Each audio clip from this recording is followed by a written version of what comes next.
revisar los documentos. Mm, Yo creo que con un mes es suficiente para que tengan para resolver el ejercicio final. No están complicados, más o menos. Pero bueno, ya iremos viendo. Eh, ok, entonces hablemos nuevamente de regresión particionada y regresión parcial. Antes de continuar, hasta el momento en el curso, ¿ha habido alguna duda o algún reto que para entender algunos temas? Me gustaría escucharlos. No, profe, aquí, por ejemplo, bueno, yo nada más tengo una duda de esta última parte, pero en general no. Ok, ¿cuál sería tu duda? Para antes y después Belén, que me parece que tenía también un comentario. Bueno, es que no sé si ahorita lo íbamos a abordar, pero justamente tenía la duda de de dónde salía esa segunda parte, porque, o sea, como el B1 igual o sea, bueno, a toda esta como a a la inversa del producto de esas matrices, Ujú, ujú. pero luego la segunda parte de de ese B1, el menos. Menos x respuesta 1, x respuesta inversa, x respuesta 1, x respuesta 2, beta 2. ¿De Ajá, dónde sí, sí sale? entiendo como intuitivamente por qué se resta, pero lo Ujú. que no entiendo es cómo pasa De la o sea, matriz como arriba. de ajá, de esta forma matricial que tiene arriba Ujú. a abajo. O sea, cómo es que pues el álgebra quizá, básicamente. Recuerda que cuando multiplicas las matrices tienes que hacer esto. Entonces es la combinación de este por este, después este por este. Y ya, Ah, ya sí, cuando sí. haces esto, después tendrás que multiplicar este por esto. Y bueno, aquí tienes las betas y ya tendrás que despegar. Sí, es álgebra, básicamente. No, no es tan directo. De hecho, más que poner atención en la matemática, hay que entender el concepto. Realmente los programas ya hacen esto por nosotros, salvo que de verdad necesites utilizar este modelo y meterle cosas muy puntuales. Va a ser raro que tú desarrolles la matemática, realmente. Pero ahorita revisamos eso con gusto. Gracias, Dante, por tu pregunta. Gracias, gracias. De nada, Belén, no sé si tú tenías algún comentario. No, yo iba a decir que sin dudas. Gracias. Todo bien. Perfecto. Entonces vas a sacar 10 en el examen. Elizabeth, Fernando, ¿todo bien? Sin dudas. Yo un poco de duda porque como que dentro de los mínimos cuadrados ordinarios como que hay muchas, ¿cómo se puede decir? Modalidades, versiones. Y esta es una de ellas, ¿no? En Correcto, do- correcto y, de. Ajá. Adelante, adelante. y entendería que cuando ya se va a hacer algún estudio en particular, difícilmente se ajusta a un mínimos cuadrados ordinarios y nada más así, como que es poco frecuente y se tiene que recurrir a alguna aplicación, digamos, más compleja, más avanzada, como sería este caso, para poder obtener resultados, o no es así. No necesariamente depende de lo que quieras estudiar. Por ejemplo, si uno quiere aislar el efecto del tipo de cambio en el crecimiento económico, pero sabemos que el crecimiento económico está en función de la productividad total de los factores, uno puede hacer una regresión y el residuo que queda, regresionarlo respecto a una variable de interés. Entonces sería como una regresión de dos partes. Sin embargo, para evitarse las dos partes, uno puede generar estas matrices de información. Una matriz en donde contenga, digamos que la información clásica y una matriz adicional que contenga la información que sabemos que el residuo no es, el residuo tiene esa información de alguna manera porque nos falta información y ese efecto aislado lo tenemos en otro conjunto de información. Puede ser ese caso, puede ser variables instrumentales o puede ser, pues básicamente estos tres modelos, dos modelos, regresión particionada, variables instrumentales y bueno, mínimos cuadros ordinarios. Sin embargo, si uno tiene una hipótesis bastante, voy a llamarla refinada, no por complicado, sino que ya tiene el bagaje teórico bien condensado. Por ejemplo, la productividad marginal de los factores, perdón. Propensión marginal al consumo, me regreso al tema de Keynes. Podemos hacer una regresión con mínimos cuadros ordinarios, con dos variables quizá, tres variables a lo mucho, y la interpretación del modelo va a ser correcta. Recuerden que en econometría, bueno, en estadística en general, la parsimonia debe de reinar, es decir, hay que explicar lo más con lo menos posible.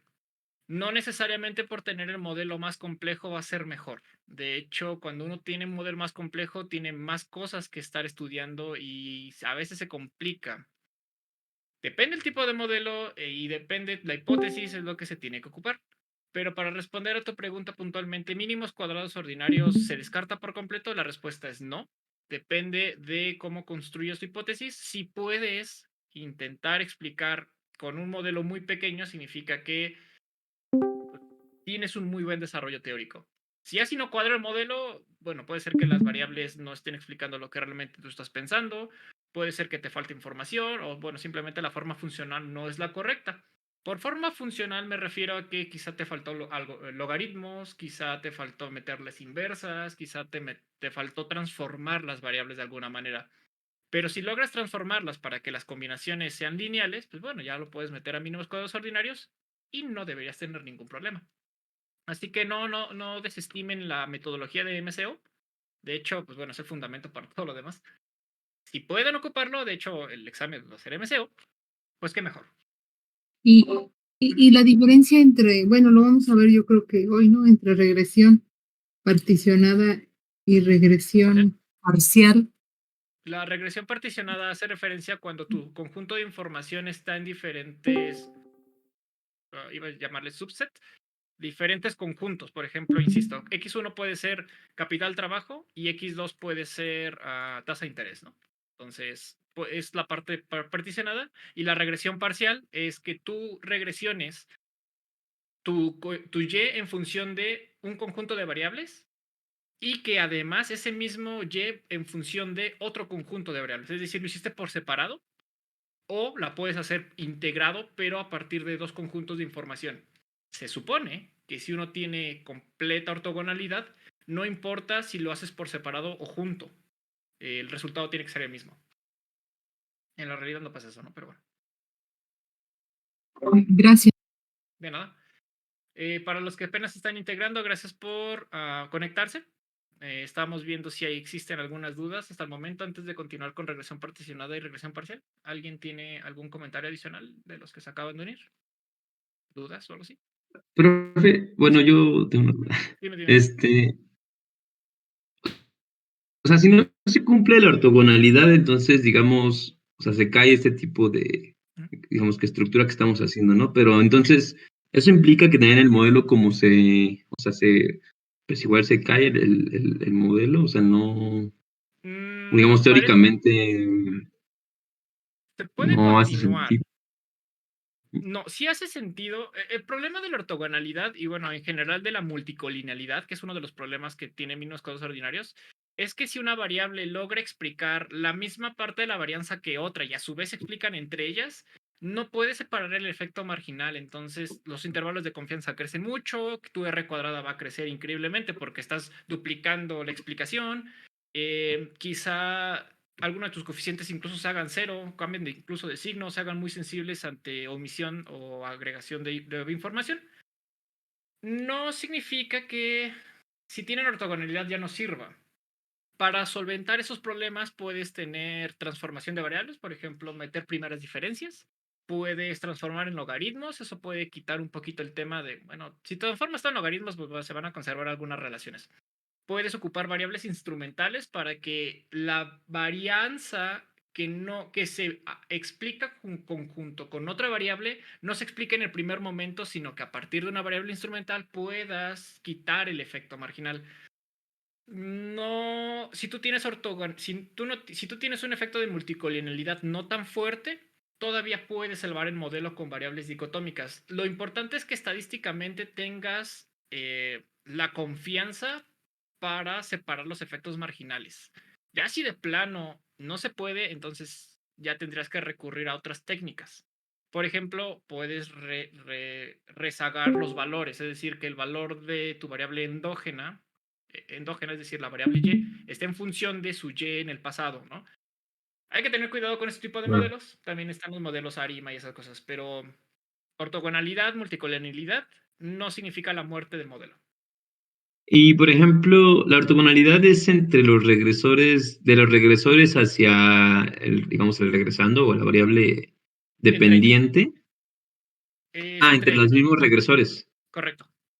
Sí, no puedes, recuerda que una variable no puede explicar a las variables exógenas. Es decir, Claro, el claro. Producto Interno Bruto está en función del capital y el trabajo, pero el capital no puede explicar a su vez el trabajo, o que el trabajo explique al capital y también al producto, porque entonces se hacen un efecto cruzado, y lo que logres explicar de varianza del capital, quizá lo estás explicando al producto y también estás explicando una parte del trabajo. Entonces, bueno, los efectos se combinan y ya no tienes la pureza del efecto marginal, por así decirlo. Sí. Y, por ejemplo, una última duda nada más, Ujú, ujú. ¿la ortogonalidad también es hacia el residuo? O sea, ¿el residuo hacia la misma regresión como los regresores o es solo Sí, entre los regresores? de acuerdo a lo que estuve revisando del libro, los residuos tienen que ser ortogonales al resto, es decir, no tienen que ser explicados por nada, pues es un puro residuo, el cual, como su nombre indica, no debe tener información sistemática, ya sea de las X ni de, bueno, de las Y, obviamente no, ¿verdad? Porque son residuos, es la diferencia de. Según yo, también tienen que ser ortogonales, Ah, pero déjame estudiar bien esa parte. va. Sí, sí, sí, perfecto. Gracias. Perfecto, no de nada. Bueno, es que veo que se acaba de integrar Isha, Gabriela, Jorge, Carlos. ¿Alguna duda adicional de lo que hemos visto hasta ahorita?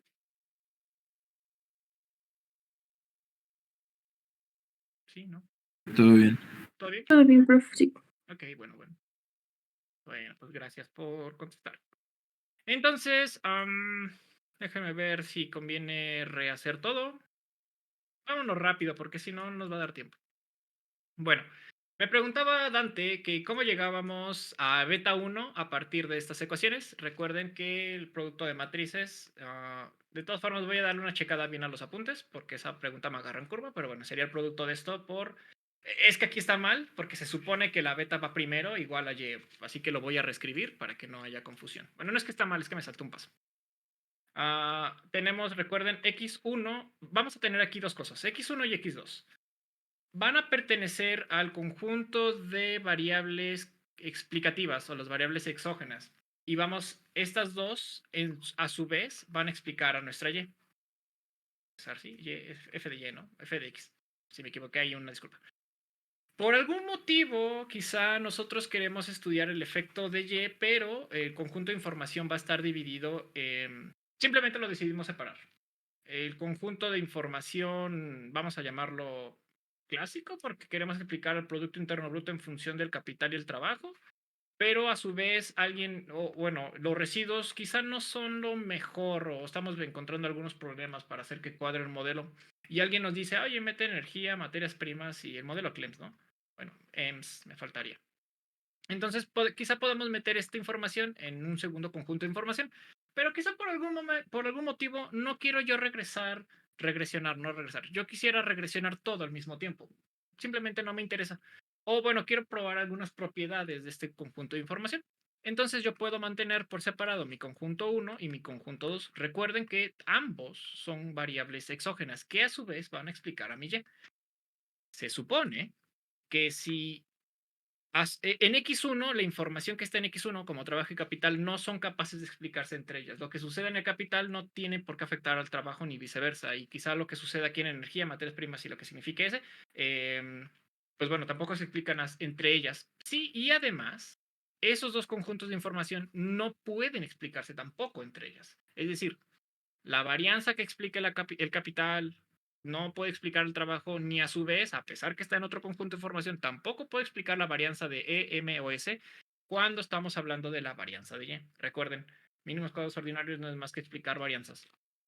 Tiene otras interpretaciones más bonitas, pero al menos ahorita hay que quedarnos con la idea de varianzas. ¿Por qué? Cuando uno tiene el tema de ortogonalidad, más adelante lo empezaremos a llamar multicollinealidad. Cuando uno tiene este tema, no pasa nada si yo separo mi conjunto de información y hago la regresión, digamos que simultánea, ¿no? Dado que la varianza no se explican entre ellas, puedo yo regresionar primero X respecto a Y y obtener mis residuos, vamos a llamarlos E', y después yo puedo hacer otra regresión de X2 para Y1 y vamos a tener aquí los residuos de E2', ¿no? Se supone que mis coeficientes beta de aquí van a estar bien calculados y no tienen nada que ver o no van a estar influenciados por el conjunto de información 2. Cuando yo lo regresione por aparte, yo voy a tener aquí también mi conjunto de información beta, voy a llamarla beta prima nada más. Y bueno, ya tenemos mi coeficiente beta 1, bueno, mi coeficiente de mi conjunto de información 1 y mis coeficientes de mi conjunto de información 2. Sin embargo, por algún motivo ya me dio flojera estimarlos por separado y los hago en conjunto. Se supone que si tenemos ortogonalidad, los coeficientes, voy a llamarlo beta 3', que significa que el coeficiente sale todo ya de golpe, tiene que ser exactamente igual al conjunto tiene que ser igual a los coeficientes calculados por independientes. Si no se cumple la ortogonalidad, por desgracia, los efectos marginales van a estar embarrados contra otros y por lo tanto no serían estadísticamente iguales. En la realidad, eso es lo que más va a pasar. Pero bueno, al menos vamos a ver la parte teórica. Ya veremos con un ejercicio que esto se cumple.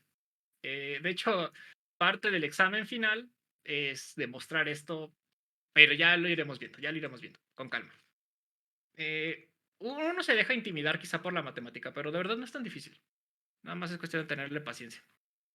Ok, entonces empecemos repitiendo la clase pasada, por si alguien se quedó con una duda. Vamos a irnos muy rápido, por desgracia. Tenemos el conjunto de información 1 multiplicado por el conjunto de información 2. Aquí ya sabemos que esto es mi conjunto de información. A su vez tenemos la interacción entre mis dos matrices, conjunto de información. Aquí vamos a tener, hay una disculpa. El siguiente, x2, x transpuesta 2. Aquí tenemos mi conjunto de información en donde cada pequeño apartado me refiero a esta cosa, también es un conjunto de información, ¿no? O sea, que es una matriz compuesta de matrices. Esto tiene que estar multiplicado, evidentemente, por las betas, ¿no? Hay beta 1 y beta 2. Y ya sabemos que en mi modelo clásico es x transpuesta a x, x menos 1, x transpuesta y, y esto es igual a beta. Recordemos que también puedo yo mostrarlos como x transpuesta a x multiplicado por beta es igual a x transpuesta y. La estructura es la misma. Lo único que hice fue agregarle más x. Eso es lo único que estamos haciendo. Esto finalmente queda como x transpuesta y, e1 y x2 transpuesta y. Si no se quiere meter tanto en problemas, solo entiendan lo que de manera lineal, de alguna manera esta beta está siendo influenciada por el conjunto de información 2, ¿no? También, pero no tiene nada que ver con el otro conjunto beta. Y bueno, esto resuelve al conjunto de información 1 y al beta 2 resuelve para el conjunto de información 2, que a su vez se ve influenciado por el demás conjunto de información, que se supone que si es ortogonal, pues bueno, no tiene por qué afectar al pendiente de las betas, a la pendiente de las betas. Esta es la parte que me faltó poner. Yo simplemente me emocioné y ya me he despejado beta. Una disculpa ahí. Pero bueno, ya despejando, digamos que haciéndolo de la manera correcta, entonces se quería x1, x transpuesta x1, transpuesta x2, aquí vamos a tener x2 transpuesta x1 y aquí vamos a tener x2 transpuesta x2. Esto, recordemos, premultiplicamos por la inversa de todo este conjunto de información, ya quedaría como negativo, por lo tanto, voy a decirlo con lo paso del otro lado, sabemos que matemáticamente eso no existe o que simplemente no es correcto, pero pues bueno, para simplicidad en palabras, vamos a ponerlo así. Y esto es igual a mis betas. Ya la cagué. Está beta 1 y beta 2. Hasta aquí llegamos a la clase pasada, realmente aquí no hay tanto tema. Vamos a empezar a hacer un poco de álgebra. Insisto, Dante tenía aquí la duda de cómo llegábamos a esta parte. Déjenme estudiar bien a mano cómo podemos hacer este producto, pero bueno, básicamente es el producto de las matrices. No, profe, de hecho, no es, creo que no, si es con o sea, sin multiplicar ahí, porque ahí sí premultiplica, creo que está raro deshacerse de la inversa Para lo que está abajo, ¿verdad? Déjame revisarlo de Ajá. todas formas. Déjame Sí, revisarlo lo bien. único, justo, bueno, te estaba checando, justo es, o sea, multiplicar como lo tenía, no sé si lo tenía antes, tal vez, El resultado quedaría como beta 1 para despejar esta cosa. Quedaría como x transpuesta x1 transpuesto. Es decir, la parte clásica que ya conocemos de beta, x transpuesta y. Hasta aquí vamos bien, pero falta el efecto del marginal del beta 2. Es decir, sabemos que beta 1 está influenciado de alguna manera. Eso déjame revisar cómo llegamos a esta parte, porque estoy seguro que se tiene que hacer alguna operación. Pero quedaría como una interacción de x transpuesta a x1. Aquí me falta el x transpuesta a 2, y beta 2. Pero sí, déjame revisar cómo es que llegamos a esta parte que es donde se generó la duda, ¿no? No, bueno, es lo que le decía, porque bueno, ahorita justo lo hice y Ujú. sí ¿Y me no te salió. salió? ¿Sí te salió? Sí, Ok, sí, salió. perfecto. No, sí es el producto de matrices, o sea, pues esa matriz que tiene como usted como inversa, pero multiplicado por el vector de las coeficientes de las beta, Ujú, ujú. y ya simplemente después despejé y La luego ya Y2. premultipliqué por la inversa que tiene usted ahí abajo, que es la x1 x inversa, eso ya sale. Excelente. Ah, mira, qué bien. ¿Quieres dar la clase tú? No, es cierto. Gracias por eso. De todas formas, déjame estudiarlo bien, porque ahorita, si bien sé que debe de salir así, no lo tengo tan fresco. Así que dame la oportunidad de revisarlo. Y para quienes no les quedó fresco, pues bueno, ahí les damos un repaso. Y ya todos estaríamos en el entendido que sí salió. Pero muchísimas gracias, Dante. Eh, de este resultado, bueno, de esta beta 1, podemos simplificarlo un poquito más. No sé por qué lo estoy poniendo morado. Quedaría x1 transpuesta x. Aquí me falta el 1. Inversa multiplicado por x transpuesta. Y bueno, aquí ya sería, jugamos con toda esta información. Y quedaría y menos x2 beta 2. Que bueno, si lo vemos de alguna manera, esta información, mejor dicho, esta información es la información de mi segundo vector multiplicado por las betas, o sea, ya se resolvió, menos mi y, o sea, es una y estimada. Estos serían los errores, pero de mi conjunto de información 2. Es decir, beta 1 se explica por mi conjunto de información 1 ajustado por lo que no puedo explicar de mi segundo conjunto de información. Así es como lo podemos entender. El libro le llama coeficiente, vector de corrección. Esto le llama vector de corrección. Vector de corrección. Perdonen la letra. Ahí está. El libro lo llama así, vector de corrección. Tiene la misma lógica que variables instrumentales, pero la matemática no es la misma. Sin embargo, la interpretación es muy parecida. Entonces, es lo que siempre insisto, muchas veces en matemática, bueno, en los desarrollos, uno va a ver interpretaciones quizá un poco diferentes, pero conceptualmente es lo mismo. Así que, bueno, quédense con esa parte del vector de corrección de error.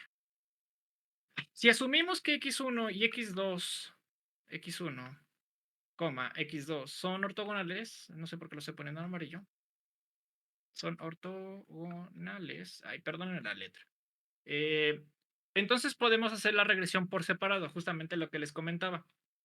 No me quiero clavar muchísimo en esto porque teóricamente pues, está bastante denso y creo que se explica muchísimo mejor cuando uno hace ejercicios a manita, perdón, en R. Ay, qué hueva. Bueno, está larguísima esta madre.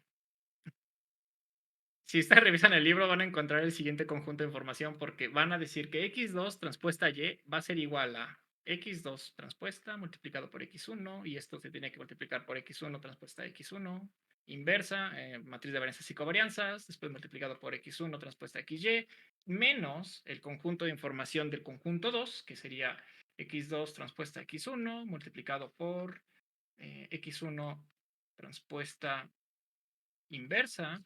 Déjenme hacer un poquito zoom out. Y luego de esta resta quedaría x1, respuesta x2 beta 2 y más el conjunto de información que nos hace falta de x2. Respuesta x2 beta. Aquí me faltan inversas, no. Y beta 2. No es tan. Se tiene que desarrollar todo esto, está de hueva. Por eso les digo que no vamos a hacer tanto ya la matemática. Si agrupamos los términos y ya nos vamos directamente a los resultados, podemos poner que x2 transpuesta. Recordemos que x2 transpuesta lo tenemos aquí, lo tenemos acá, lo tenemos acá, lo tenemos acá. Entonces podemos agrupar. Esto quedaría como el producto de x2 menos la identidad menos x1 transpuesta x, inversa x transpuesta 1, 1, inversa multiplicado por x transpuesta 1. Y esto se cierra por x2 transpuesta b. Beta 1 o beta 2. Beta 2 me parece.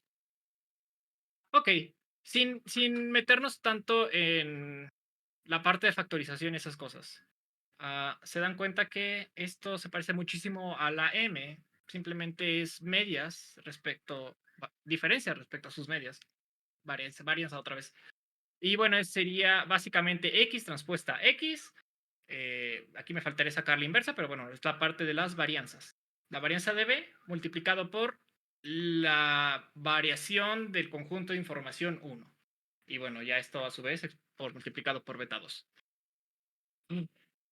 Insisto, lean el libro, van a encontrar esto, pero intenten interpretar lo que está diciendo. No nada más van a sacar la matemática, eso realmente no sirve de nada, porque, insisto, los programas lo van a hacer por ustedes, pero intentan entender por qué son tantas varianzas y por qué un conjunto de información intenta explicar al otro. El resultado va a demostrar que no importa el conjunto de información, al ser ortogonales, pues no pasa nada, ¿no? Esto se puede resumir como x2 multiplicado por... Perdón que venme tanto mis apuntes, pero aquí son muchísimas letras. X1 transpuesta X inversa multiplicado por X1 transpuesto y Y. Déjame ver si este Y está bien. Sí, ya está. Ok. Entonces, pues bueno, básicamente es X transpuesta Y, que es cómo varía, cómo mi Y, mi vector Y está variando conforme lo va explicando o conforme va variando mi conjunto de información 2, pero adentro de todo ese show está la varianza de mi conjunto de información del sistema 1, bueno, de mi conjunto de información de mi grupo 1. Entonces, bueno, aquí viene la parte de, esto se va a transformar en M. Está bastante como demasiadas vueltas para nada. Nuevamente seguimos trabajando con beta 2. Sabemos que esto será X transpuesto X2 multiplicado por todo lo que ya escribimos arriba, es decir, todo este chunche. Sería inverso 1 menos X trans 1. ¿Me falta aquí una respuesta? Creo que sí. De todas formas, denme la oportunidad con los transpuestas. Creo que aquí llevo una transpuesta, pero mi apunta no lo tiene. X transpuesta 1, X transpuesta 1, inversa, multiplicado por X transpuesta 1. No, no debe de llevar esta inversa, porque si no, no se puede resolver. Luego, esto es multiplicado por... Un segundo. Aquí cierro paréntesis con este X2. Y está bien. No tiene transpuesta, no. Negativo. Bueno, perdón, negativo. Inversa. Es decir, la varianza de X2, que se ve afectada por la varianza de X1, inverso, básicamente es X transpuesta a X, pero con muchos términos adentro, multiplicado por, nuevamente, X2, bueno, sería aquí X transpuesta a Y. Pero aquí adentro va a venir otro chorizo parecido a este. Entonces quedaría 1 menos X1 multiplicado por, aquí es el 1, X1 transpuesta a X, inversa. Me falta agregarle después X1. Esa la puede resumir como... Esa M. es la matriz de potencia, dijo, ¿no, profe? Sí, correcto. Esta es la matriz de potencia. Y esto lo cerramos. Ok. Ahora, esto precisamente se va a convertir en M. Y esto también se va a convertir en M. Se dan cuenta que sería X transpuesta X con una M en medio y en el segundo término es una X transpuesta Y, pero con una M en medio. Pero la M no es del conjunto 1, sino del conjunto 2. Sin embargo, al ser idempotente, se va a transformar, creo que todo en cero. Digo creo porque déjenme revisar que no le esté cagando nada. Ok, M es el vector de residuos nuevamente. Vector residuos. También está M de acá, es lo mismo. Es decir, que beta 2 está siendo explicado por cómo está variando el conjunto de información 2 y además los residuos del conjunto de información 1. A fin de cuentas, si los residuos del conjunto 1 no son explicados por el 2, pues tiene que ser 0. Bueno, en este caso no se puede transformar en 0 porque sin beta 2 no tendría que ser 0, pero ahorita vemos qué pasa con X2. Esto, el libro ya después hace magia y les dice, no pasa nada, mira, aquí vas a tener una X2 transpuesta, vas a tener una M1, M2, es decir, conjunto de residuos de información 1 multiplicado por el conjunto de información del residuo 2, inversa. Y después vamos a tener multiplicado aquí X transpuesta 2 de M1 por M2. Es decir, no, perdón, M2, no, Y, aquí es Y. Ya esto es beta 2. Nuevamente, el libro ya hace algunas explicaciones mortales en donde menciona, pues bueno, ya de todas formas esto no nos importa porque si le ponemos unos asteriscos, asumiendo que todo es un conjunto de información afectado por los residuos del otro conjunto de información, x1, entonces quedaríamos como x2 asterisco prima transpuesta, perdonen, por x transpuesta 2 asterisco, es decir, que ya contiene los residuos del conjunto de información 1, multiplicado por x2 asterisco transpuesta, perdón, no sé por qué le dije prim, multiplicado por y, también se lleva asterisco, sí, por el conjunto de información m. Y esto nos lleva a una conclusión, pues este es un resultado para llegar a la demostración, que si son ortogonales, entonces pues, no pasa nada si lo regresionamos por partes. x2 transpuesta no es más que m1 x1, es decir, ya está siendo afectado por el conjunto de información y los residuos. Y además, y asterisco es igual, lo mismo, es una m de la matriz de los residuos multiplicado por nuestro conjunto de información y. Aquí lo único que estoy haciendo es de mi matriz que está hasta acá arriba, transformar, llegar a beta 1. Luego empezamos a trabajar con beta 2 con la definición que ya tenemos aquí arriba, es decir, beta 1 pues ya lo podemos empezar a transformar. Lo podemos empezar a meter por definición y llegamos a esta conclusión en donde x1, x2 asterisco y y asterisco no es más que el producto del conjunto de información por los residuos del otro conjunto de información. Lo interesante aquí es que si asumimos, y aquí viene la parte interesante de la demostración, digo interesante porque no lo quiero llamar peyorativamente de otra manera, es que si tenemos conjunto de información 1 y conjunto de información 2, el libro asume, vamos a suponer que x1 es la constante, no más porque sí. Esto va a ayudar muchísimo a la demostración porque se va a hacer muy sencillo.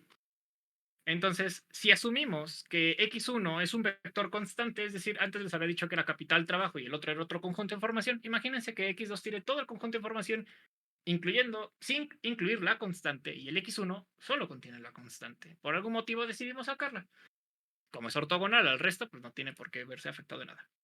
Quedaría como x transpuesta 1, x beta 1, más el siguiente conjunto de información, que es x1 transpuesta x2 beta 2. Esto ya lo tenemos al principio de la nomenclatura. Esto quedaría como x1 transpuesta y. Y como ya conocemos b, beta 2, podremos reemplazarlo. Ya podemos reemplazar nuestras definiciones y quedaría como beta 1 es igual a x transpuesta 1, x transpuesta inversa, x1 transpuesta y, menos el conjunto de información del vector de corrección de error del siguiente término, x1 transpuesta 1, inversa. Déjame ver si voy bien. Sí. x1 transpuesta x2. Aquí viene la parte del conjunto de información 2, multiplicado por mi y.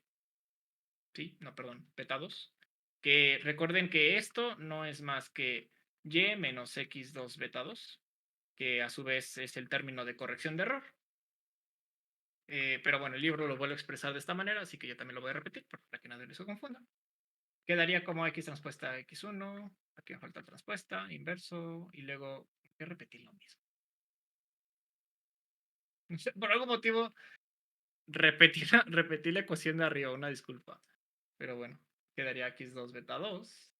Y si el término x1 es constante, entonces ya con magia podemos definir que beta 1 no es más que la parte de la constante. Recordemos que beta 1 asumimos como constante. ¿Se acuerdan cuando hicimos lo mismo para el modelo sencillo en donde decíamos que a es igual a y menos x media b? Pues es lo mismo, nada más que ahora en vez de tener el modelo univariante, tenemos una generalización, pero ahora le llamamos beta 1. Entonces beta 1 sería y medias menos x1 beta 1 menos el conjunto de información beta 2, y suponiendo que tuviéramos más conjunto de información, continuaría así hasta el x enésimo, beta enésimo, késimo, perdón, no, késimo. Recuerden, usualmente la nomenclatura de econometría es n para el número de renglones o conjunto de información o registros, y k para el número de variables. En este caso, para el conjunto de información que tenemos. Entonces, ¿por qué lo de la ortogonalidad? Si no fuesen ortogonales, según la demostración, y si mi beta 1 no fuera constante, no se cumple esto, que en una regresión, la X media y la Y media pasan justamente por, la recta pasa por la media de mi Y y de mis X, siendo X cualquier cosa, cualquier conjunto de información. Entonces, con eso prácticamente estamos acabando el tema de ortogonalidad. ¿Cómo se dice que se llama? Regresión particionada y regresión parcial. Van a decir, ay, güey, ¿de dónde quedó eso? Se supone que si revisamos el conjunto de información, si son ortogonales, podemos llegar a esta conclusión de la parte de las medias. Solo se cumple, insisto, si son ortogonales y que además en nuestro conjunto de información tenga constante. Si no sucede eso, entonces nada de esto se cumple y por lo tanto pues el tema pues, valió chorizo, ¿no? Yo sé que no son los temas más intuitivos. Lo voy a retomar. Lo voy a retomar cuando estemos haciendo ejercicios aplicados. Yo sé que estas cosas son muy abstractas. Cuando estemos viendo la parte del ejercicio va a quedar clarísimo cuando estemos interpretando las betas. Encontré algunas cosas que no me gustaron en R. Normalmente este tema lo veía en Ibius porque sí te permite jugar con las constantes y con el demás conjunto de información. Sin embargo, este semestre lo voy a hacer en R y no me gusta cómo salen los resultados, pero se pueden interpretar. Ya lo veremos en su momento exactamente a qué me refiero. Pero bueno, esta parte de ortogonalidad lo vamos a retomar para la siguiente clase, pero ya en un modelo. Vamos a hacer el ejercicio, no por conjunto de información, sino simplemente vamos a segmentar el periodo, que es muy similar. Y bueno, ya veremos que tiene el sentido del mundo toda esta cosa, más o menos. Bueno, con esto acabaríamos la parte de mínimos cuadros ordinarios. Todavía ni siquiera vemos pruebas. Todavía ni siquiera vemos nada. O sea, solo lo que hemos resuelto es que si tienes un conjunto de información, asumes linealidad y ciertos supuestos se cumplen, como la normalidad en la distribución de tus variables y los residuos y la demás, para no decir malas groserías. Entonces decimos que mínimos cuadrados se puede resolver. Además, tienes que garantizar ortogonalidad. Llevamos más de medio curso solo para decir, va, funciona menos cuadros ordinarios cuando asumimos estas cosas. Pero bueno, ¿y cómo se interpreta? ¿Cómo sabemos que mi modelo está bien? Bueno, para ello vamos a tener diferentes pruebas, cada una va a explicar cosas. La primera que vamos a revisar es la prueba F, que es la de regresión múltiple. Sí, bueno, la evaluación de mi modelo cuando tienes un conjunto de información múltiple. La F, a su vez, nos va a llevar a R. R cuadrada no es más que... Usualmente R cuadrada va de 0 a 1. Bueno, usualmente tiene que. Siempre y cuando tengas constante. Si no tienes constante, R cuadrada no sirve. Tampoco F. Pero R cuadrada, usualmente, para los que llevaron sus cursos de econometría, suele interpretarse de diferentes maneras. La forma más común de interpretar R cuadrada, y ya ahorita vamos a llegar a ello, es qué porcentaje de veces mi modelo le atina a los pronósticos. En lo personal no me gusta esa interpretación porque eso no significa R cuadrada. De alguna manera lo es, porque lo que estás diciendo es que puedes explicar la varianza. Sin embargo, R cuadrada es eso. ¿Qué tanta varianza eres capaz de explicar? No la cantidad de... no la probabilidad de atinarla a tu pronóstico. Entonces, vamos a continuar todo con varianzas todavía. Así que si nadie tiene dudas respecto a este tema de regresión particionada y regresión múltiple, regresión particionada y regresión parcial, continuaré precisamente con modelo de múltiples regresores, prueba F. Si alguien tiene duda, ya saben, me puede interrumpir en cualquier momento. No me voy a salir del pizarrón, lo voy a continuar aquí. Entonces, hablemos del modelo con múltiples regresores. Si bien la prueba F también aparece cuando tenemos una sola variable endógena y una exógena, incluyendo la constante, claramente, tiene más sentido cuando tenemos múltiples regresoras. Hasta el momento hemos visto que, bueno, no hemos visto ni siquiera esa parte de de interpretar la beta cuando es estadísticamente significativa y cuando no. Sin embargo, sabemos que como por prueba de hipótesis podemos tener una beta 1 igual a una beta 0, ¿no? Beta 0 no, porque se va a confundir. Una beta prima. Es decir, sabemos que es el valor poblacional. Usualmente lo que hacemos es tomar esa beta, restarla e igualarla a 0. Entonces, la prueba de hipótesis es, ¿este valor que vamos a calcular o que ya se calculó es 0? ¿O puede tomar valores de 0 en algún momento? Está bien hacer esa evaluación para cada una de las regresoras. Sin embargo, no se puede hacer, si tú tienes una beta 1 y una beta 2, no se puede hacer que asumas que beta 1 sea igual a beta 2, igual a beta 3, igual todo a 0. No se puede. Sin embargo, lo que podemos hacer es que en conjunto estas variables sean igual a 0. O en conjunto, mi modelo no es capaz de explicar. Realmente la lógica es no es capaz de explicarlo. La prueba F, por desgracia, bueno, en lo personal, se lee muy bien con las tablas ANOVA, que explicar varianzas, otra vez. Sin embargo, pues yo no he visto, o sea, en papers y ese tipo de cosas, pues no, la ignoran por completo. Hay otras. R cuadrada es un poquito más importante según lo que yo he visto de la literatura, ¿no? Pero bueno, vamos a explicar F. Como no podemos explicar, no podemos contrastar la hipótesis de dos betas al mismo tiempo, lo que tenemos que hacer es explicarlas todas al mismo, ¿no? O sea, el modelo en conjunto es capaz de explicar o no. Vamos a suponer un modelo con dos variables, beta 1, beta 2. Tenemos la constante, beta 0 o un alfa. Sin embargo, ahorita por el momento vamos a prescindir de ella. Sabemos que la suma de los residuos, bueno, mejor dicho, la suma de la varianza total no es más, o se puede expresar como la suma de mi y al cuadrado. Esto se va a llamar suma de los cuadrados totales. Lo voy a quitar de negro para que no piensen que es una división. Lo voy a poner en otro color. Suma de los cuadrados totales, ¿no? Estamos hablando de esta cosa, la varianza. Bueno, no, la varianza sabemos que es otra cosa, ¿no? Perdonen. La suma de los cuadrados totales. Aquí me estoy confundiendo. Esto a su vez, no sé por qué lo puse aquí abajo. La suma de la varianza total tiene que ser explicada por dos cosas. La suma de los cuadrados totales tiene que ser igual a la suma de los cuadrados residuales. En pocas palabras, esto es la U o la E, dependiendo del libro que estén leyendo. Lo que no somos capaces de explicar, más la suma de los cuadrados explicados, que es las betas, ¿no? Bueno, beta sumado x1, beta lo que sea. Con eso en mente, entonces, pues podemos desarrollar esta parte de la ecuación, ¿no? Es decir, la suma de la varianza, la suma de la varianza, la suma de los cuadrados totales es igual a beta 2, suma de y1, x1, es decir, el conjunto de información de mi variable endógena 1 multiplicada por, aquí me falta un 2. Aquí no es 1, aquí es 2 para que coincida con esta beta. Y este y es un puntito.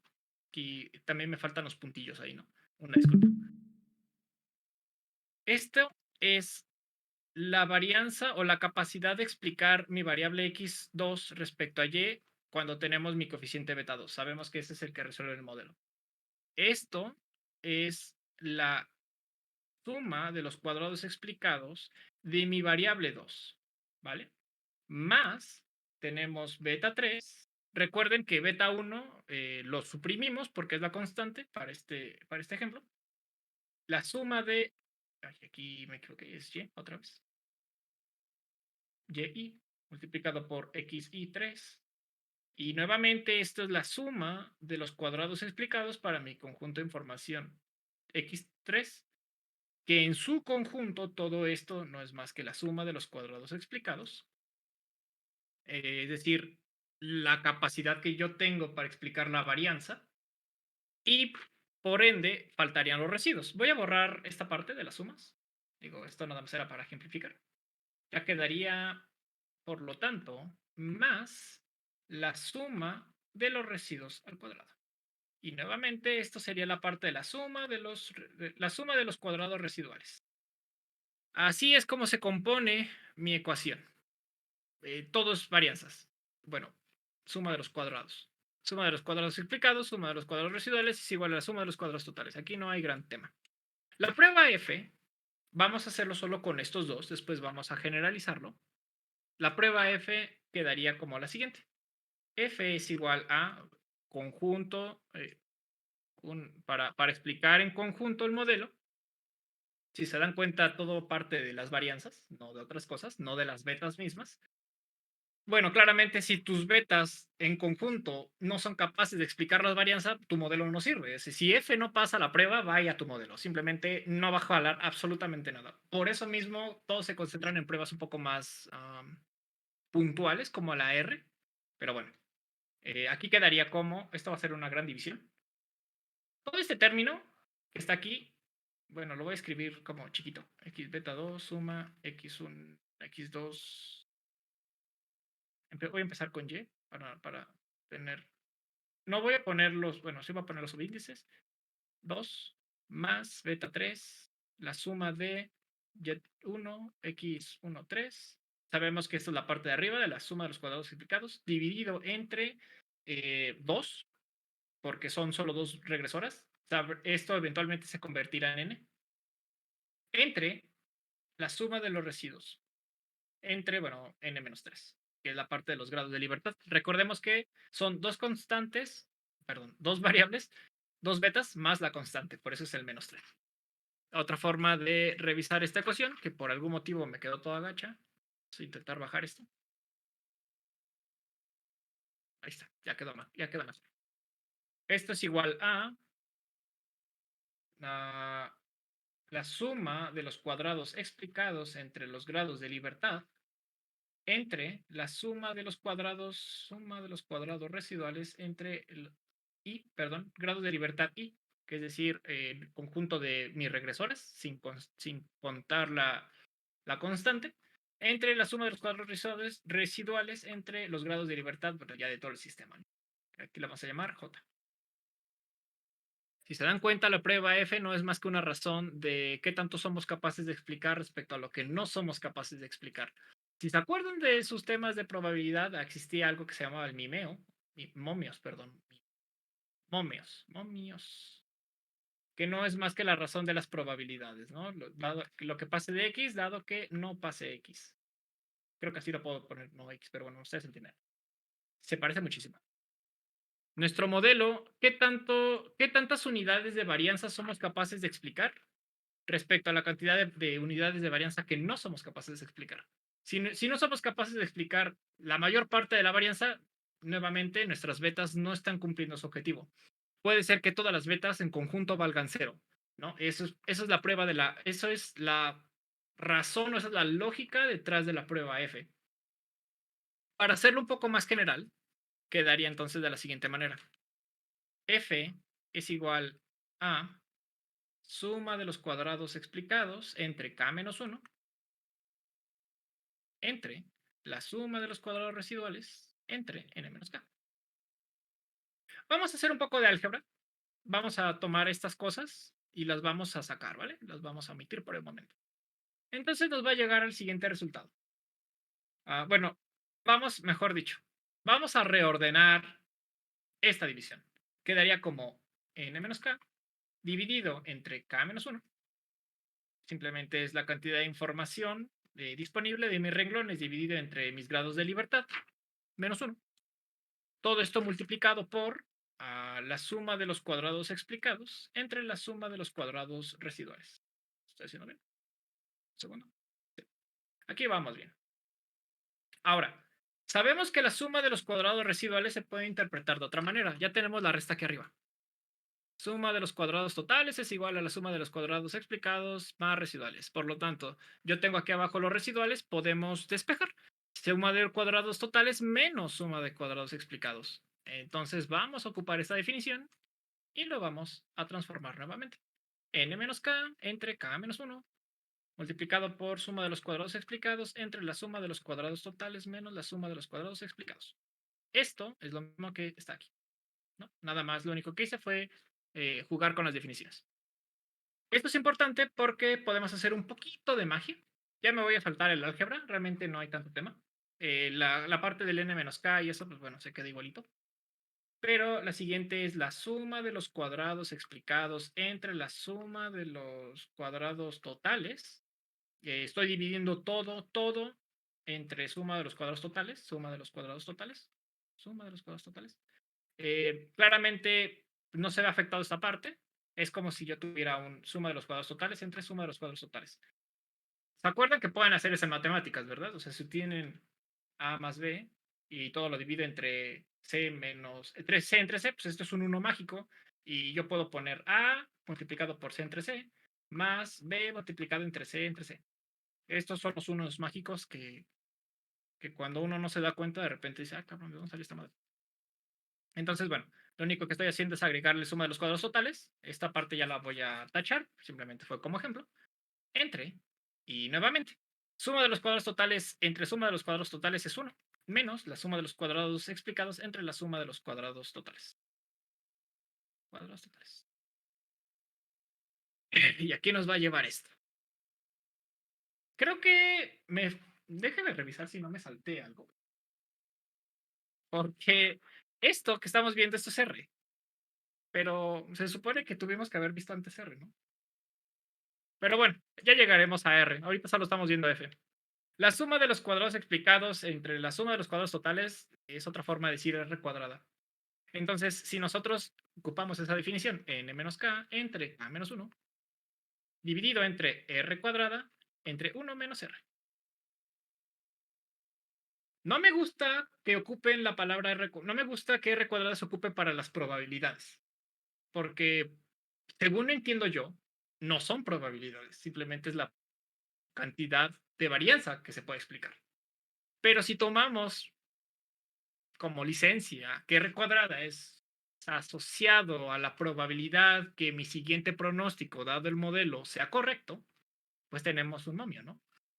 Y lo que nos interesa es que tengamos la mayor capacidad de pronósticos favorables. Bueno, sí, que le atinemos a los pronósticos.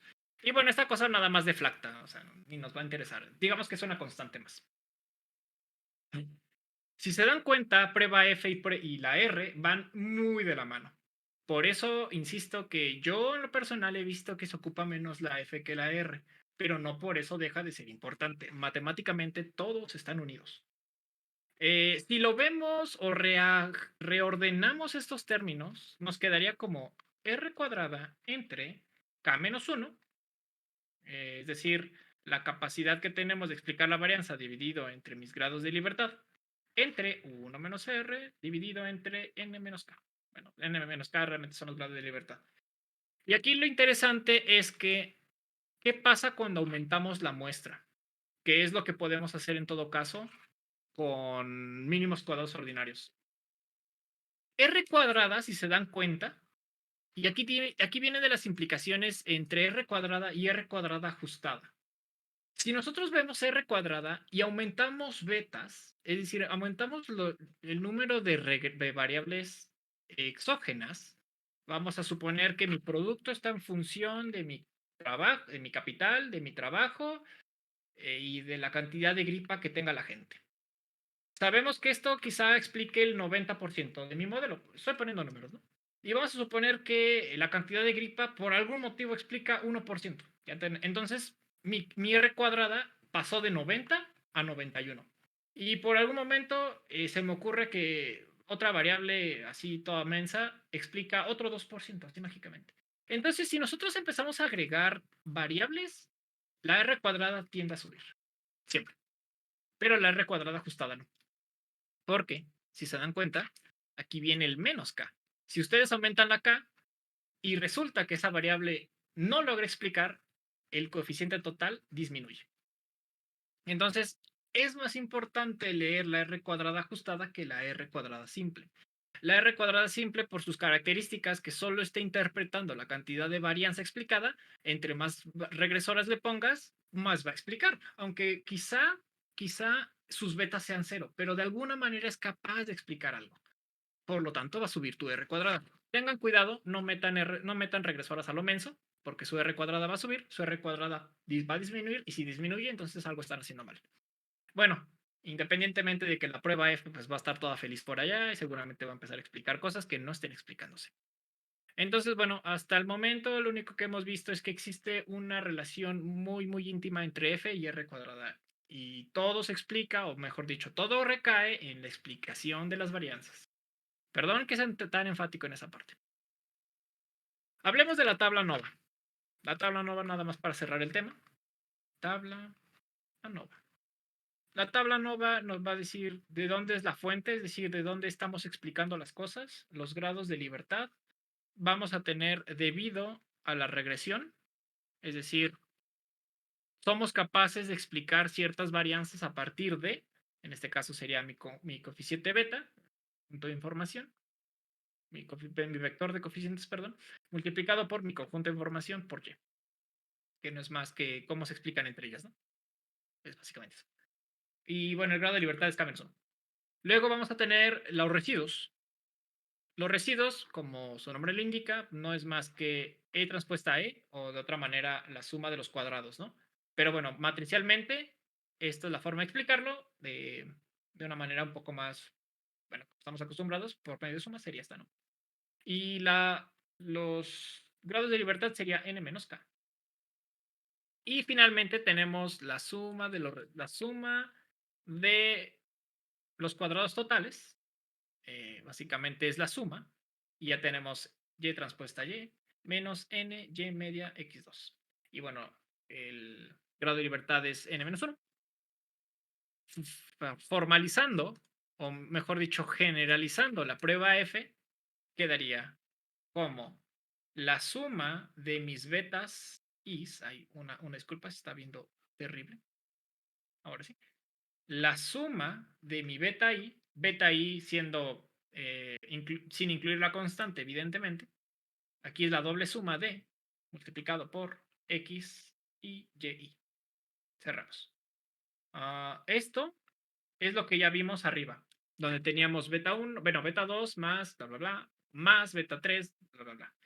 Y bueno, esto lo generaliza a partir de la suma de todas las betas, o de todas tus variables regresoras.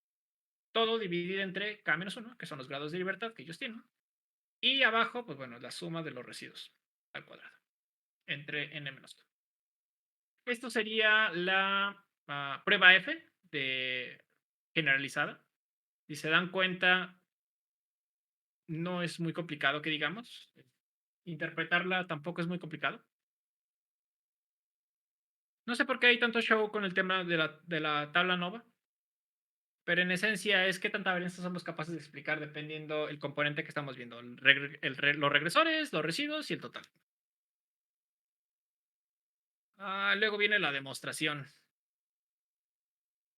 Hagamos la demostración. ¿Hasta aquí hay alguna duda de F y de R? ¿Todo bien? ¿O ya me emocioné mucho? Con los valores de F se consulta la tabla. Por lo que obtenga uno de F. F tiene que consultarlo en la tabla para ver si en conjunto es estadísticamente significativo. Pero nos va a importar más R en su momento. Dame chance de revisar bien la tabla de interpretación de F. Me lo voy a llevar de tarea y se los confirmo. Interpretación puntual de F respecto a... Ay, me habías dicho que era respecto a tablas. Sí, déjame revisarlo. Pero bueno, si no me equivoco, es sí. Déjame revisar esa parte. Me agarraste en curva. Pero muchísimas gracias, Elizabeth, por la pregunta. Me llevo la parte de las tablas respecto a F. ¿Alguna otra duda adicional? Bien, mal, no. No. Bueno, continuemos. La demostración no es muy larga. Es 8:34. Sí nos da tiempo. Lo voy a hacer muy rápido. Perdonen si voy demasiado rápido. Sabemos que R cuadrada es la cantidad de varianza que podemos explicar a partir de mi modelo. Así lo podemos definir R cuadrada. Si puede ser la probabilidad de algo, no. Vamos a continuar con el discurso que son varianzas. Sabemos que la varianza se puede expresar, al menos de manera algebraica, como beta, que es el conjunto que son los coeficientes, multiplicado por x transpuesta a x. Recordemos que x transpuesta a x tiene que tener aquí la matriz idempotente para hablar de los residuos x. Ya no necesito ponerle ni subíndice ni nada, ya no estamos en particionada ni nada, sería todo el conjunto de información pertenece al vector x multiplicado por b. Recuerden que mi matriz M está transformando todo a variaciones respecto a la media, ¿no? Básicamente. Y bueno, esto es un término, esto es otro término, y cómo estos valores, cómo estas regresiones oscilan respecto al valor esperado, ¿no? O sea, tenemos un valor esperado y tenemos dos puntillos por ahí, ¿no? ¿Cómo se comportan estas diferencias? Más, menos, lo que sea. Esto, bueno, eso sí, perdonen si estoy haciendo las líneas como diagonales, no, es forzosamente de arriba para abajo. Una disculpa ahí, error en la gráfica. Entonces, bueno, esta parte no es más que la varianza explicada. Y abajo tiene que ser la varianza total, evidentemente. Entonces, para poner la varianza total, podemos poner y respecto a y multiplicado por y transpuesta a y, pero para hablar de variaciones respecto a su media, le ponemos la matriz idempotente. A su vez, sabemos que si nosotros ponemos 1 menos r cuadrado, es decir, la cantidad de información que no somos capaces de explicar, la cantidad de información, la cantidad de varianza que no somos capaces de explicar, quedaría como los residuos entre, bueno, lo de arriba, ¿no? Y transpuesta a y.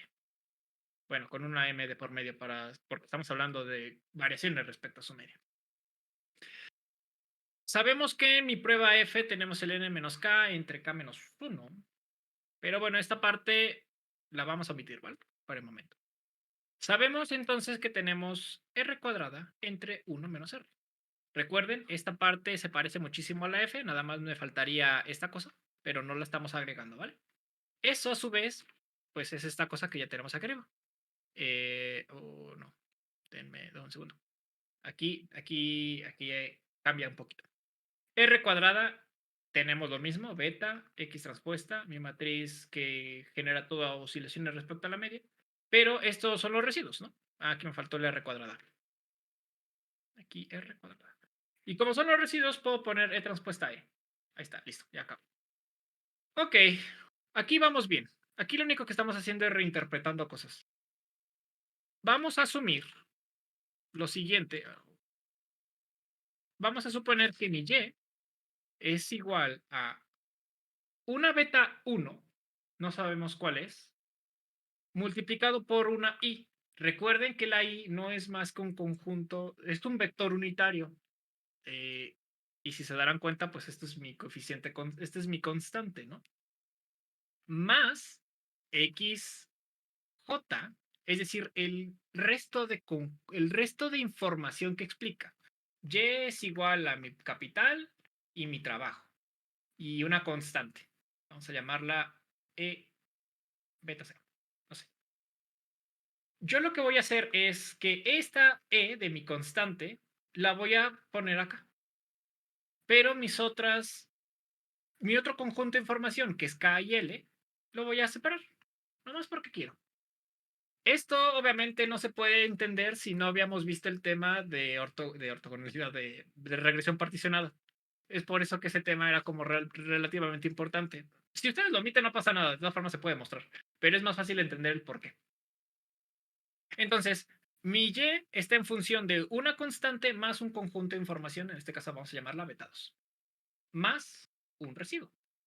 Esto es una forma innecesariamente larga de explicar y igual a xb. Esto se transformó en estas cosas.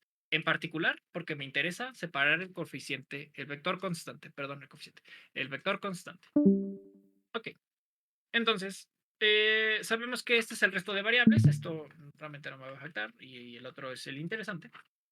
Aquí, Aquí me causa una...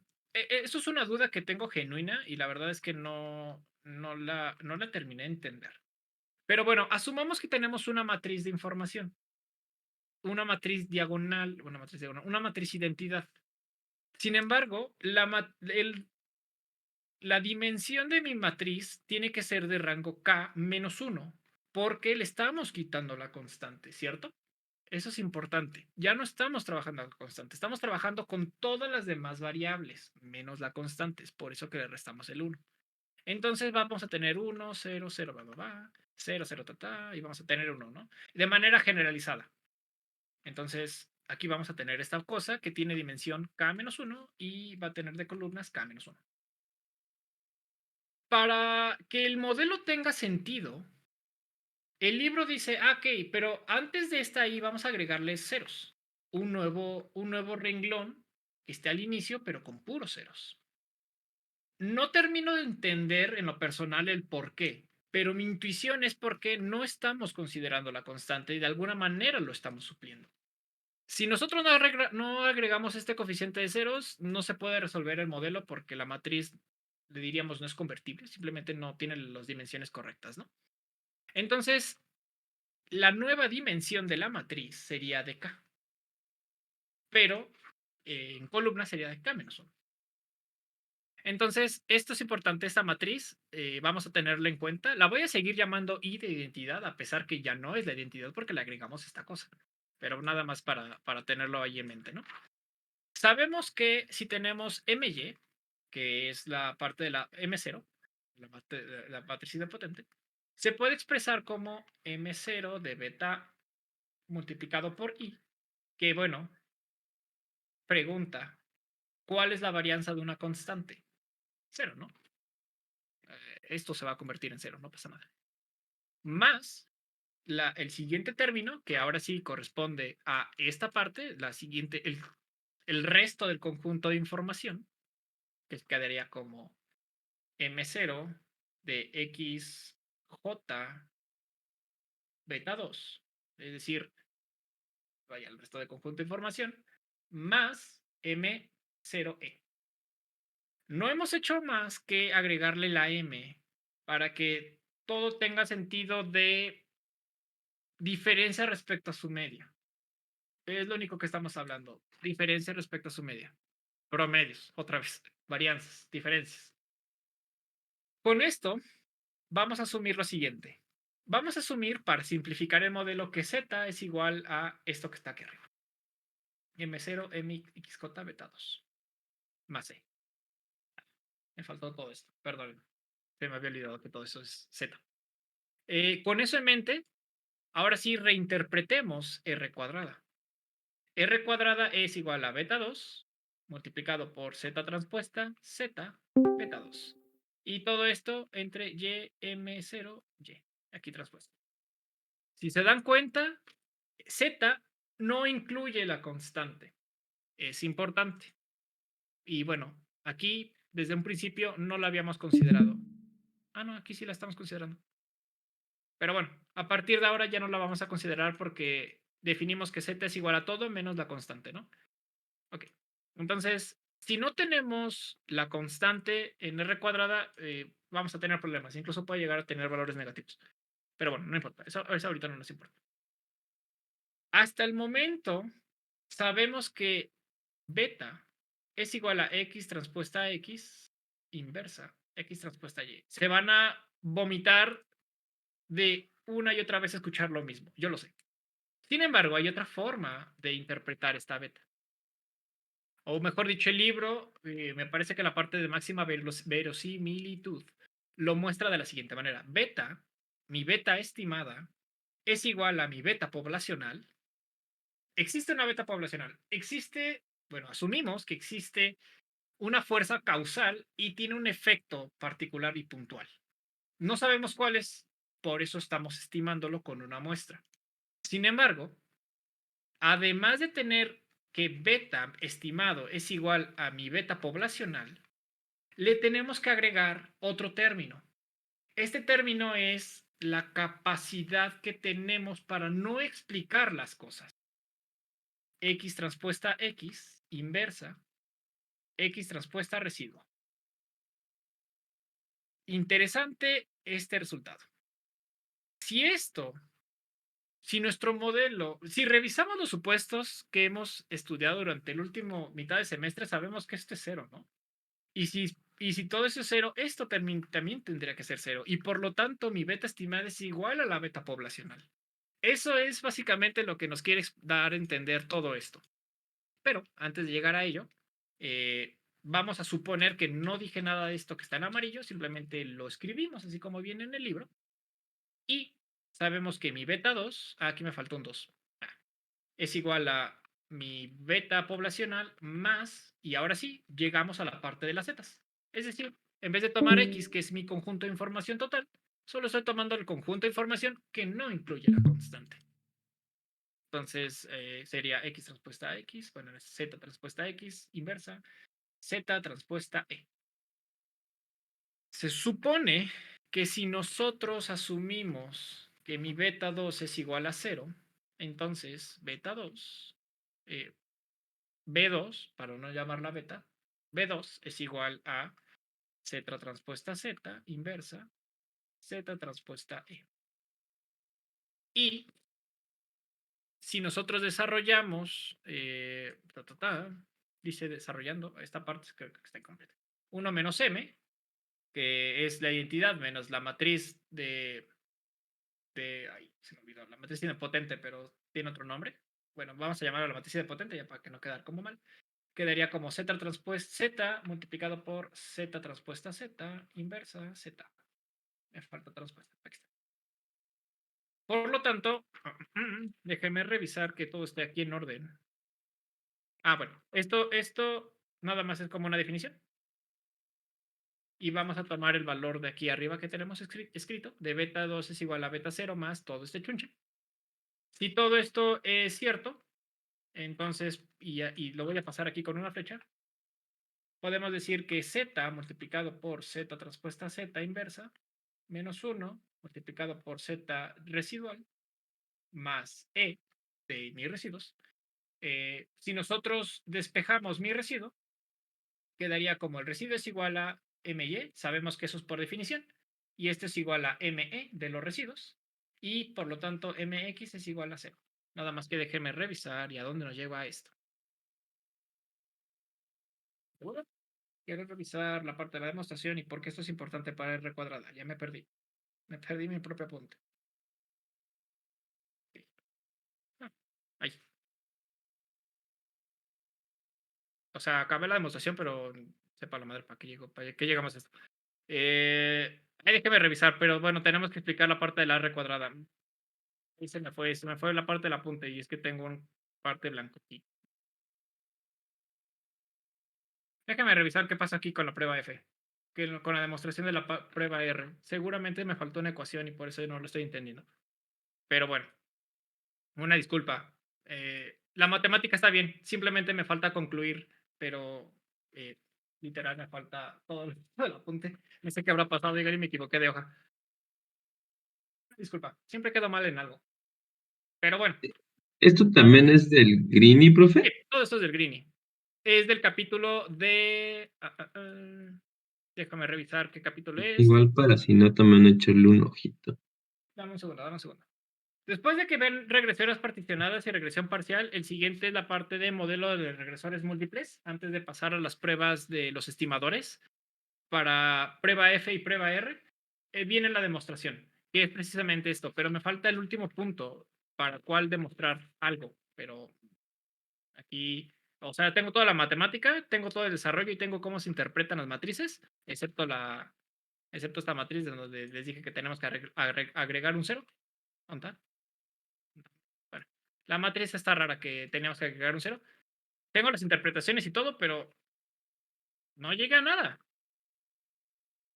Y es que esta parte de beta, en particular esto, de beta es igual a beta poblacional más un conjunto de madres, nos va a llevar a otra demostración para demostrar que efectivamente beta estimado es igual a beta poblacional siempre y cuando se cumplan estas condiciones. Y estas condiciones se cumplen asumiendo que todos los supuestos que hemos visto desde un principio están dentro de nuestro modelo. Residuos normales, ortogonalidad en las regresoras, ortogonalidad con los residuos, ya me acordé, eso es importante. Lo habías mencionado tú, Dante. Pero hay una disculpa y se me fue, qué pedo con otra vez. Y además ya moví otra vez todo y ya se me olvidó. Yo por ahí vi que, es que justo comentaba lo de la ortogonalidad de los residuos porque encontré que cuando no se cumple, creo que hay como, no sé si un enfoque o no sé cómo decirlo, con lo de la función generadora de momentos, ¿no? Me tomas en curva precisamente en esa parte de la ortogonalidad y los residuos. No Sí, bueno, es que tengo. apenas lo vi, pero no lo leí bien. Déjame, esa parte que mencionas es función generadora de momentos y ortogonalidad en los residuos. Déjame investigar eso, se me hace interesante. La verdad es que no recuerdo bien qué tiene que ver con la función generadora de momentos. Pero bueno, la parte de los residuos tiene que ser ortogonales al resto del conjunto de información, porque si no, estás diciendo que de alguna manera los residuos todavía tienen información sistemática en tu conjunto de información, cosa que no debe de pasar. Pero no hilo cómo va con la función generadora de momentos. Así que dame la oportunidad de estudiarlo y te digo, Ah, gracias. de nada. Si tienen ese tipo de dudas, por favor, con toda confianza, no pasa nada. O sea, no pasa que no lo sepa y me ponga a estudiar y ya. No lo sé todo. Mm, Qué raro, qué raro, qué raro, porque tengo la siguiente parte de la demostración y ni siquiera es este pinche. Pero bueno, déjame revisar qué pasa aquí. Tenemos aquí la parte de los residuos. Tenemos otra parte de las yes. La parte de bondad de ajuste, pero es la parte de la R cuadrada. Ta, ta, ta. Un segundo, por favor. Changos. Changos. Sí, efectivamente me falta una parte de la demostración. O sea, ya estamos ahí, ya estamos a nada. Pero esto, ¿a qué sirve? Se me olvidó. Y no lo tengo en mi apunte. Y es que el siguiente tema es bondad de ajuste, pero es prácticamente repetirlo de f cuadrada. Y no quiero repetirlo porque lo acabamos de ver. Pues, caray. No quiero continuar con el siguiente tema. Porque el siguiente tema ya es propiedades estadísticas de mínimos cuadrados ordinarios. Y es hablar sobre betas, estadístico T, después estar hablando de regresores estocásticos, regresores no estocásticos cuando estamos hablando de ya modelos. Bueno, el estocástico, regresor estocástico significa que es variable o aleatorio. Y esto nos va a ayudar muchísimo para algunos modelillos, sobre todo los que tengan que ver con bayesianos. Luego vamos a ver estocásticos y ahí entramos con lo duro. Pero ya vienen teorema de Gauss-Markov y después vienen intervalos de confianza, contraste de significancia, teoremas de Rob-Atwell y su pinche y contraste de hipótesis. No, esta parte ya tendríamos que haber visto el modelo. Siguiente clase, vamos a recuperar esto último de la demostración de la prueba R y de la prueba F. Estoy seguro que me falta una ecuación nada más para terminar y redondear el tema. La siguiente clase vamos a ver R. Y vamos a recuperar el tema de regresión particionada. No me quiero adelantar. Así que lo único que les pido es que estudien, por favor, variables dicotómicas para la siguiente clase. Variables dicotómicas.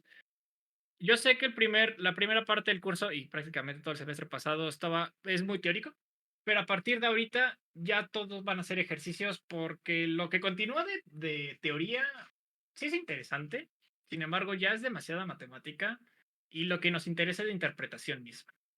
Así que las siguientes clases vamos a trabajar con R, vamos a revisar no interpretaciones, simplemente vamos a revisar variables dicotómicas, vamos a revisar regresión particionada. Nuevamente, si bien ya vimos la teoría, aquí con un ejercicio con números, obviamente, ya quedará un poquito más claro el por qué sí se puede hacer por partes o cuando no conviene realmente. Variables dicotómicas, regresión particionada. Yo les recomiendo que estudien las Cobb Douglas. Yo sé que eso es microeconomía, pero pues lo tienen que estudiar. También les recomiendo que estudien. Bueno, esto no tiene muchas cosas, pero son los pendientes y cambio de pendientes. Cambio de pendientes. Uno, usualmente en microeconomía, no sé si ya lo vieron, puede ser que tengan una función de demanda de esta naturaleza y a partir de cierto rango la pendiente K, ¿no? ¿Podemos estudiar estos efectos? La respuesta es sí, a partir de variables dicotómicas. Podemos estudiar cambios en las curvas de nivel a partir de variables dicotómicas. Entonces, las variables dicotómicas no solo cambian pendientes, sino también cambian nivel o incluso las dos al mismo tiempo. Así que por eso es importante que bueno, más bien, yo les sugiero que estudien este tema porque va muy de la mano con variables dicotómicas, que a su vez va a su mano con regresión particionada. Entonces, estudien esos temas, no son muy complicados y lo vamos a ver en la siguiente clase con ejercicios. La siguiente clase, además, les voy a dejar ya el examen. Bueno, los ejercicios tipo del examen, todavía no les voy a entregar las series que integran el examen. Van a ser 3 modelos. El primer modelo va a ser de esta naturaleza, cambio de pendiente. El siguiente modelo va a ser cambio de nivel. Obviamente con sus respectivas interpretaciones, no nada más es ajustar el modelo. Variables dicotómicas también vamos a ocuparlo para ajuste de modelo. ¿Qué pasa cuando tenemos outliers? Sí, otro tema importantísimo son los outliers. Espérense. Aquí vamos a poner outliers. O, o en su definición española, variables aberrantes. Estudien los outliers. Son importantes porque en la realidad, por ejemplo, cuando uno está viendo inversión extranjera directa, ahorita que está muy de moda el nearshoring, pues está llegando mucho capital extranjero a México y por lo tanto esto puede detonar el crecimiento económico. Eso dice la teoría. Sin embargo, quizá las condiciones macroeconómicas existentes no permiten ese boom tan acelerado. Si uno revisa la historia de cómo ha evolucionado la inversión, van a ver que tiene un comportamiento un tanto así, un pico y continúa. Este pico fue la compra de Banamex, no me acuerdo en qué año, creo que fue después de la crisis. Y por este tipo de picos, el modelo no cuadra. Así que tenemos que encontrar alguna técnica para regresionarlo a la media, variables dicotómicas. O podemos censurar la muestra. Yo le recomiendo que no censuren muestra porque pierden datos. Ya veremos cómo solucionar este tipo de modelos. Variables dicotómicas. Entonces, la próxima clase va a ser muy práctica. Totalmente va a oscilar todo en variables dicotómicas. Vamos a ver estos casos. Y a partir de eso van a estar preparados para resolver para resolver el examen. El examen va a ser modelar, interpretar y corregir el modelo. La próxima clase vemos el ejercicio tipo y como en 2 o 3 clases ya le entregaría la serie para que ustedes tengan tiempo suficiente para ir trabajando con ellos. No solo va a ser esto, también va a venir una parte de series de tiempo. Sin embargo, las series de tiempo todavía no la vemos, pero solo para que estén estudiando van a tener que, de una serie de tiempo, van a tener que sacar su componente tendencia. Van a sacar el ciclo, van a sacar la estacionalidad y van a sacar el componente regular. Vamos a ocupar nosotros la metodología Census 11, X11. Ellos ya van en la 13, me parece. Así que Census 11 es XI. Vamos a ocupar esta técnica. Una versión baby de esta realmente, ¿no? O sea, no está tan complicada. La versión más compleja ya tiene ahí unos componentes autorregresivos un poco marcianos que no vale la pena explorar, sino hay que ver la cosa más básica. Vamos a ver a su vez también en series de tiempo filtro Hoddy-Prescott. Vamos a ver quizá desagregación temporal Denton y quizá veamos Shaolin. Estos son temas avanzados. Hoddy-Prescott es un tema adicional que no viene en el temario. Sin embargo, Hoddy-Prescott vamos a demostrar que es una media móvil. Súper sofisticada, pero es una media móvil. Y estas cosas van a servir para calcular ciclo tendencia. Así que por ahí va. Bueno, Denton y Shaolin, si bien se ocupa para calcular... Hay filtro de Kalman, pero Kalman no lo vamos a ver. Si le suena el nombre de Kalman, es porque Van Hickle lo ocupa para calcular producto potencial. Pero Jody Prescott se queda también muy cercano. Jody Prescott es como un poquito menos eficiente que Kalman. Kalman, a su vez, se parece muchísimo a la metodología de Denton. Y Denton no es más que desagregación de series temporales, que a su vez todo se basa en algo muy parecido a Jody Prescott, que son minimizaciones de residuos cuadráticos. Pero bueno, eso lo veremos en su momento. Series de tiempo vienen temas muy interesantes, a mí me encantan al menos, pero no se pueden entender si no vemos toda la parte de clásica econométrica. Entonces, a partir de la siguiente clase, estaríamos prácticamente ya abandonando mínimos codos ordinarios. Todavía tenemos que ver las interpretaciones, todavía tenemos que ver las pruebas, normalidad, heteroscedesticidad, multicolenialidad, autocorrelación y todo lo que más, todo lo que conlleva.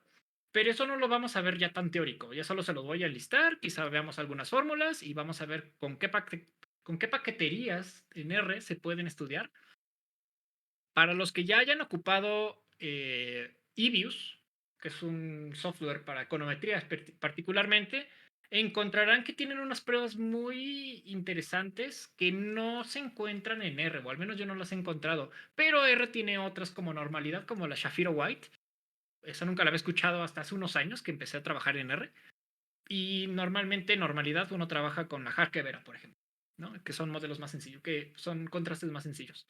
Pero bueno, no me quiero adelantar tanto. Siguiente clase, estudien esos temas, outliers también, y vamos a ver ejercicios tipo de su examen. Al momento, ¿hay alguna duda? Yo sé que tal vez haya muchos porque la clase no fue lo mejor planteada, pero ¿alguien tiene alguna duda? Vamos a hacer ejercicios Sí, similares a lo que va a ser el examen. correcto. Entonces sí. Bueno, Y empezaríamos la próxima semana y digamos los ejercicios de examen se resolverían, bueno, no van a ser iguales, pero con el mismo procedimiento, más o menos, ¿no? con el mismo razonamiento más que procedimiento. De acuerdo, gracias. De nada. ¿Alguna duda adicional? Creo que al aire estás hablando, pero no logro escucharte. ¿O alguien más puede escuchar al aire? No se oye nada. Uh, lo siento, Aldair, no te escuchamos, pero si gusta escribirlo, ¿quieres escribirlo? Gracias, gracias. Ya se puso en mute, pero además de Aldair, en lo que tal vez escriba, ¿alguna duda adicional? Hola, sí, hola, hola Aldair. No te escuchamos, pero sí te leemos. ¿Tienes alguna duda? Bueno, ahí en lo que escribe, ¿alguien adicional tiene alguna duda? ¿Del examen utilizaremos alguna paquetería? Teóricamente debemos de resolver todo sin paqueterías. Lo vamos a resolver con R. Sí, lo vamos a resolver todo en R, de hecho. Pero si alguien quiere empezar a hacer pruebas con EBIUS, porque quizá tengan más experiencia, no hay problema. Todavía no defino cómo se va a resolver en qué software se va a resolver el modelo. Yo lo voy a hacer en R. Creo yo que no tendría problemas, y digo, todavía tengo que pensarlo, si lo hacen en otra paquetería tipo Stata o EBIUS, o incluso en Excel. Si lo hacen en Excel, les pongo 10 automáticamente. Pero creo que no va a haber problema en el software, ni las paqueterías, pero todo lo debemos poder resolver sin paquetería y desde R. Entonces, pues bueno, ya queda esa parte resuelta. ¿Alguien tiene alguna duda o comentario adicional? ¿No? Bueno. En mi afán por ganar tiempo, me fui tan rápido que hasta ganamos unos 15 minutos tradicionales, a lo tradicional. Entonces, bueno, les agradezco mucho por que se hayan conectado. Una disculpa que haya quedado inconclusa la demostración de la prueba R. Ahorita me pongo a revisar qué pasó con mi apunte y si veo que no me faltó mucho, le tomo una foto y se las envío. O pues a ver qué hacemos para la próxima clase, nada más reponer esta parte. Sin más que agregar, nuevamente agradezco su paciencia, gracias por conectarse. Nos estamos escuchando la próxima semana. Igual empezaré temprano, 7:30. Gracias. Nos vemos, gracias. Gracias, profe. Adiós. Gracias, nos vemos. Hasta luego. Bye.